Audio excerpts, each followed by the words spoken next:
G'day everybody, how you going today? It is so good to see you. I do hope you are super well. Yes, look, I don't really do unboxings anymore, but I thought in the case of this very exciting new camera from Nikon, the Z6III, I thought I'd take a little bit of a look, unbox. I think there's a lot of unboxings going on all around the world as we speak.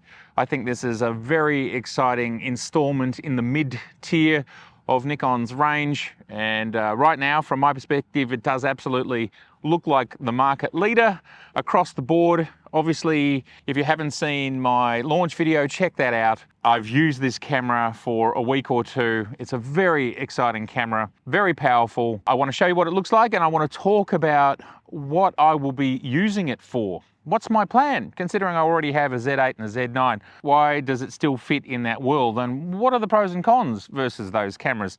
Let's unbox and talk about all of those things. The unboxing will be pretty quick, to be honest, because, you know, we've all seen a lot of unboxings at this point in time.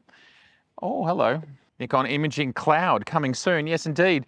That is something very exciting that we will talk more about soon, but this is basically camera to cloud. We're there already. There's a camera, feels good. Strap, cable wrangling pieces, USB-C. Today we're shooting on the Z9, which of course I love shooting on, 8K, but one of the first things that's exciting to me about this camera is the fact that we can shoot in 6K, 5.4K, so many different resolutions. And I'm looking forward to actually dropping my resolution a little bit because of the immense storage that 8K takes up. Now, it's great. And if you've got a use case for it, it's awesome. And my use case is being able to crop around the frame, pan and zoom, and that's fantastic. Now, the Z8 and the Z9, they don't have 6K. It's not an option. There is 5.4K, would you believe, it's in ProRes, which I didn't want to shoot ProRes most of the time. And so what's fantastic to me about this is I can now get 10-bit 5.4K, which allows me to crop around the screen, still a fair bit, and have much less storage size. The other thing that's great about having the smaller 5.4K file sizes is that means much less render time. Now, that may not be something that you ever think about, but the larger the image size, the longer it takes to render down to 4K, which is what I deliver to YouTube. Z6III, just so much in common with the Z6II and the Z6, which I own both of those cameras, but the grip is a little bit larger and it's a little bit deeper. So what's super exciting is, see this finger here? It's hanging on. There's enough to hang on there on the bottom. And that's really cool and really important when you have lenses like this. This is the 85 1.2. Of course, as you know, one of my favorite lenses in the universe. When you have a lens of this caliber on a camera body, you want to have a full-handed grip. So that is the full-handed grip. As we can see, there is space between knuckles and lens, which is also very critical to me. High-quality ergonomics. Just such a powerful combo. Unbelievable. Oh, need to put a battery in there. Okay. Forgot to unpack the battery. ENEL15C. Now, when will we have the ENEL15D? I suppose they've been upgraded, you know, I've never looked, but maybe something like every 4 or 5 years, something like that. And mostly what they bring to us is more energy density within the, whoa, getting swooped. More energy density within the battery, which is great in the mirrorless days because we're using a lot of energy. The battery in the box is not charged, so luckily I brought along some others. Sometimes batteries are charged, aren't they? Anyway, there we are. There is that EVF. Oh my goodness. Oh my goodness. Oh my goodness. I love, yeah. This is, it's such an extraordinary experience, the new EVF. I'm really excited about how this camera is really showing us the way forward. Like, what can we look to moving forwards with cameras of this caliber and higher, and who knows what they'll do with the lower cameras. Certainly, for example, your Z8, the next version of the Z8, it will have, without a shadow of a doubt, I would expect, because it's a more expensive camera, this new EVF. And who knows, they might even go beyond this, considering this camera's still got another 3 years until it's going to be updated. Of course, in the Z9, which we're shooting in right now, that will definitely be upgraded to this or beyond. If it's having a 4-year cycle, then the new Z9 is maybe something like 18 months away, if it's on a 4-year cycle. Might be sooner, might be later. That's the unboxing part. We're finished. It's very short. Now, something I just wanted to touch on is they don't ship in the box anymore the charger that used to charge this style of battery. Many of us in the community at this stage would have numerous chargers. So that's number one.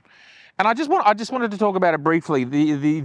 Firstly, around the world in certain territories like Europe, the EU, they have passed laws that you can no longer have chargers anymore. And they also wanted to standardize the charging format. So much so that they forced Apple to move over to USB-C so that people could just use the same cables over and over again. And just to read from DxO Mark, who reported on this recently, all new smartphones, tablets, cameras and other electronic gadgets marketed in the EU will have to come with a USB-C charging port by fall 2024. In addition, chargers will be unbundled from devices, giving consumers the choice whether to buy a new charger with the device or keep using the old one. Now, I can already hear some people saying, well, why is that happening in my country? And the reason for that is legislation like this will roll out around the world. So it will come to all of our countries, or many countries, over time. So you may as well just begin. Also, it's good for the environment. It reduces e-waste. And companies want to make as few versions of their products as possible. They don't want to make one version for one territory and one for another if they don't have to. And in the case of the Z6III, it already has versions because we have different lens combinations, lens kits shipping with this camera.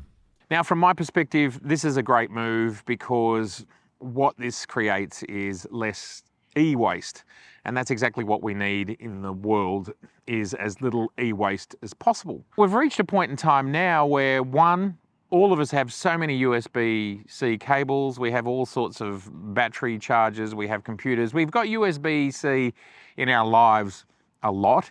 It's become a standard. I believe that Nikon is looking at their ecosystems. They're committed to being as green as they can possibly be. If you jump on their corporate website, you can see that. And anywhere that waste can be reduced, it should be. What this says to me is, rather than ship, let's say 100,000 of these things ship in the next year, instead of shipping 100,000 of the chargers that are no longer there anymore, what they say is, for the maybe 5 or 10% of people that either don't have one, and what about the people who are happy charging via USB-C? Just stick a pin in that and we'll circle back.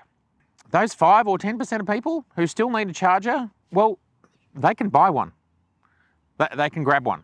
And whether you buy a third-party one or a first-party one, they're not very expensive. But what that means is, this is just something that we're all doing to be part of a global community to limit e-waste, because there's a ton of e-waste as it stands today. Yes, sure, we've got to spend $25 or $50 buying a charger, but it's only maybe 5 or 10% of people rather than all of us. So 5 or 10,000 people out of 100,000 buying a charger, as opposed to, say, 90,000 people getting a charger that they don't need. And why don't they need it? One, they might already have one. That's some of us. Two, of course, you can actually charge through your camera, and that's valid. So that's another way to do it. And a lot of people would be doing that. And I want to talk about the fact that cameras today, they sell to all types of people, not just professionals. Professionals need a lot of charging. We do. It makes sense that we buy multiple batteries and we might well want multiple chargers. But we're in the minority. To the best of my understanding today, you know, professionals is a very small percentage of the overall buying market.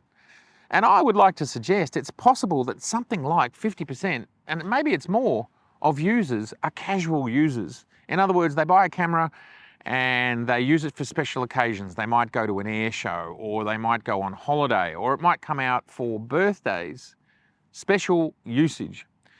But that might mean that they're only charging 10, 20, 50 times a year.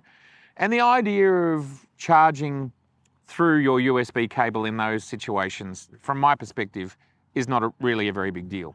And like I said, for the remaining percentage, which is hardcore, like power users, and we are in a minority, then yeah, we've got to invest another 25 or 50, depends what country you're in and whether you're buying third-party or first-party items. This is being done for the sake of the planet.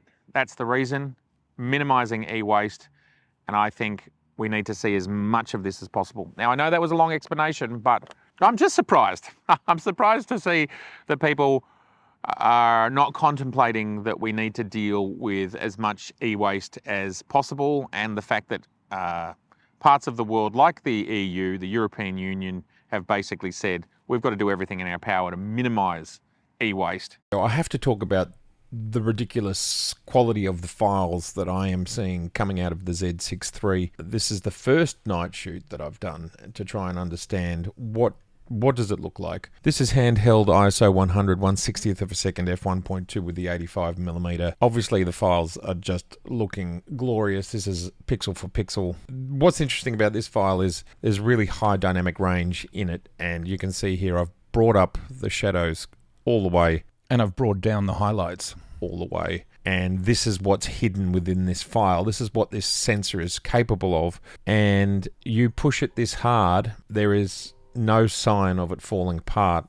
It looks wonderful.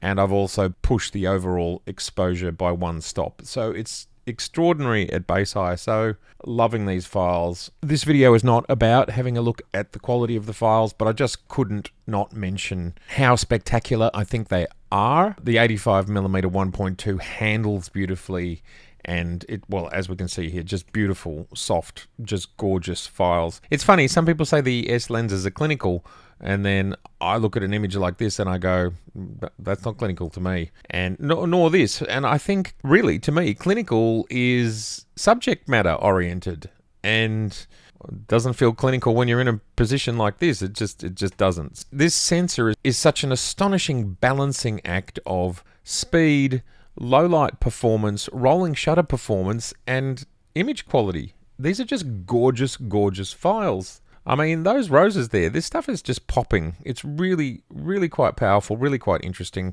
Again, super harsh setting. It's really dark, so I'm shooting in really super low light, 1/10 of a second, handheld with the 85mm at 1.2. This file just looks perfect, silky smooth, gorgeous. Clinical, I don't see clinical. I see depth of field, I see character, I see all sorts of things. So perhaps how we see the world is different. I'm not sure, but the color and the quality of these pixels, couple this with the amazing Z glass, I am absolutely in my happy place. I can't wait to talk about this more and show more about the absolute quality of this lens. I mean, look at that. We've got 85mm, 1.2, handheld, 1/25th. Gorgeous rendition in the foreground and background. Background out of focus. The motorcycle just looks great. Now, deliberately, I've got the number here in this shot in focus and the door out of focus. Pushed this file pretty hard. Again, just looking fantastic. Now, this is 100 ISO, going to 100%, but this is 800 ISO. And look at the shadow areas. They don't look any different to me. I see no sign of grain. Like I said, this is 100%, and we've gone all the way to 800 ISO. Yeah, look, just really impressive.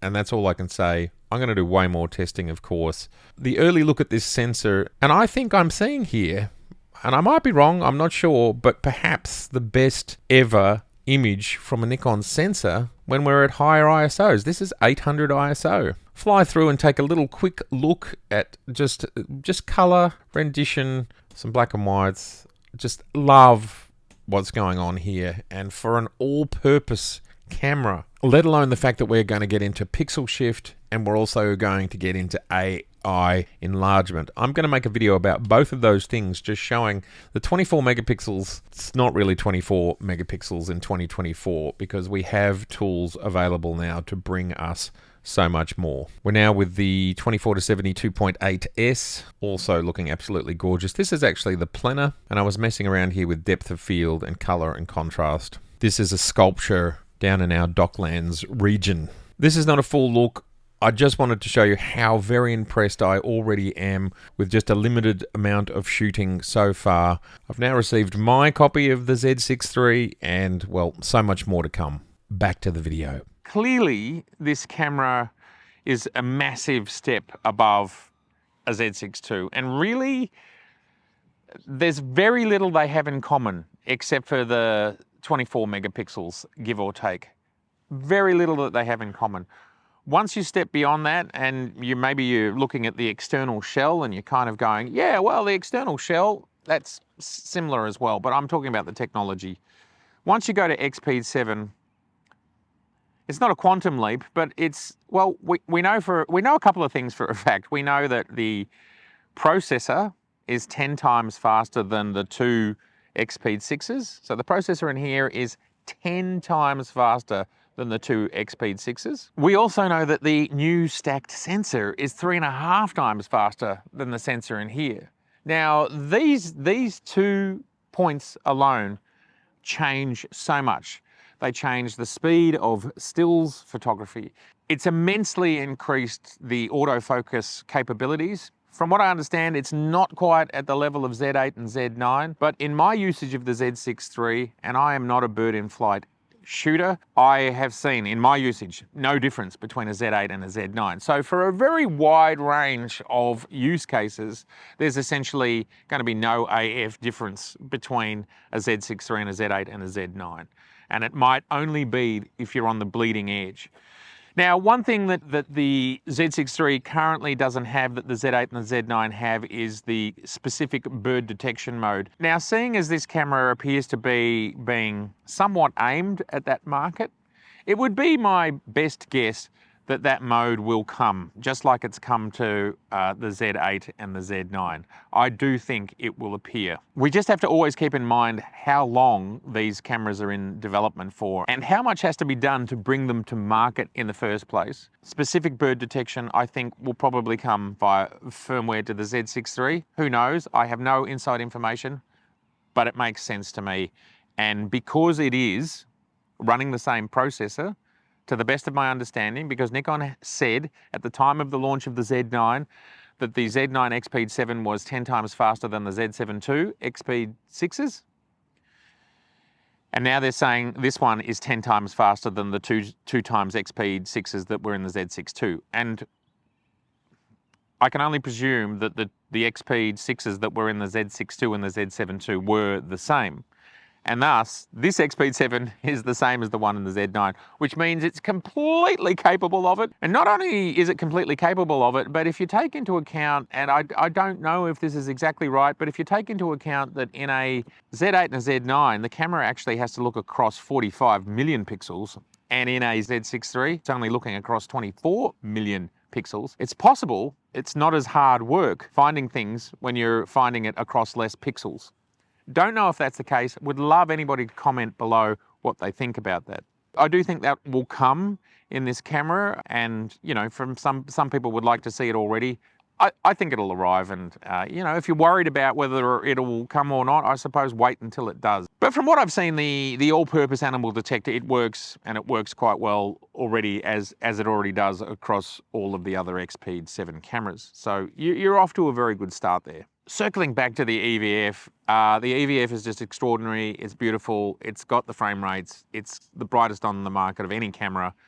It's got the color gamut. It's got the pixels. It's got the dots. It's got those 5.76 million dots. It's just beautiful. It is the best that Nikon have made to date, and it shows their intention to move the EVF experience, just keep moving it forward to a point, perhaps sometimes in the future, where it will be not that dissimilar to DSLR, except you get the advantages of, say, when you shoot in the dark, like I do a lot, that I can actually see what I'm shooting. Whereas in some of the low light situations that I was shooting through a mirrored camera, a DSLR, I could hardly see what I was shooting because it's dark. One advantage of an EVF is that it will bring up the gain and you can actually see what's going on. That's just extraordinary. I'm just super happy about where EVFs are heading, and the future is very bright, every pun intended there when it comes to that. So EVF, fantastic. Ergonomics, fantastic. It is absolutely the sweet spot between the Z8 and the Z6II, and in a good way. The Z6II was slightly too small from my perspective, for me, for my hands. The Z8 is sweet and the Z6III is sweet. This is the smaller end of sweet and this is the larger end of sweet. Just absolutely fabulous result from my perspective. Another thing I love is that the button layout here on the back is absolutely exactly the same as the Z8, and that's fantastic because I'm a Z8 user and I think they made all the right decisions with the Z8. The main one being it's moving the play button from up here to down here, which means you can hit play with one hand. You don't have to bring a second hand in to hit play. I don't have auto review on anymore. I don't shoot with auto review, don't really need it, and I only review sometimes if I'm feeling uncertain. Obviously the advantage of an EVF is you've already seen your shot when you took it. It's fantastic. Exposure is right, you see the moment. And of course, there are so many videos out there about the Z6III already. I won't continue to talk about every aspect of the camera in this video. We've talked about the stack sensor and what that brings to us, 3.5 times the speed, faster AF, and the fact that it can shoot action. Like we've had channels like Steve Perry and saying it works very well for what he does in his preliminary testing with the electronic shutter. So we are now getting the same as the Z8, which is pretty crazy. We're getting 20 frames per second raw in electronic shutter. Now, will it work in every situation like these cameras seem to when it comes to rolling shutter? You just can't bend a golf club, or you can't bend a rotor blade on a helicopter. I don't know, but if you do reach that limit, then you can simply move over to the mechanical shutter, which still is giving you a very fast 14 frames per second. And look, I'm still talking to people where they've now got a Z8 or a Z9 and they're shooting at 20 frames per second or sometimes 30 frames per second. But a lot of people are now saying to me, you know what, on the Z8 and Z9 specifically, where there's a 15 frames per second option, they're actually going back to that because that's enough. They just don't want to go through any more images. It just becomes too many to go through at the end of the day. So the fact that a Z8 has 15 frames per second raw and this has 14 frames per second raw, I don't know, it seems like, it seems really well thought out to me, and really there is something for everybody at this price point. The one last thing I wanted to finish with in this particular video, this unboxing, but having a bit more of a chat about it video, is the fact that we do have now this very cute flip out screen, which has its place. It has its place and it's super useful. So love that. A couple more things that I love. The IBIS in this thing is just superb, sublime. I'm going to be making videos about it. I will show you, not only with photography. See, the thing is, the IBIS does two different amazing things for us. It makes photography better, but it also makes video better. It does both, so it's helping us both out. Also, a couple more things is we do have the full-size HDMI port, and we also have new audio preamps that allow for mic in and for line in. And this is all just little incremental advancements which make our lives better. It's fabulous. I'm really looking forward to making this my main camera, showing you what it looks like just working week in, week out in the field, the quality of the results, the quality of the sound, and just the quality of the overall experience. All right, everybody, please let me know in the comments below, what do you think of the Z6III? Are you going to be getting one or not? All right, it's been so good to see you, and if this is your first time here, I would love to see you again, so please do share, like, and subscribe. All righty, bye for now.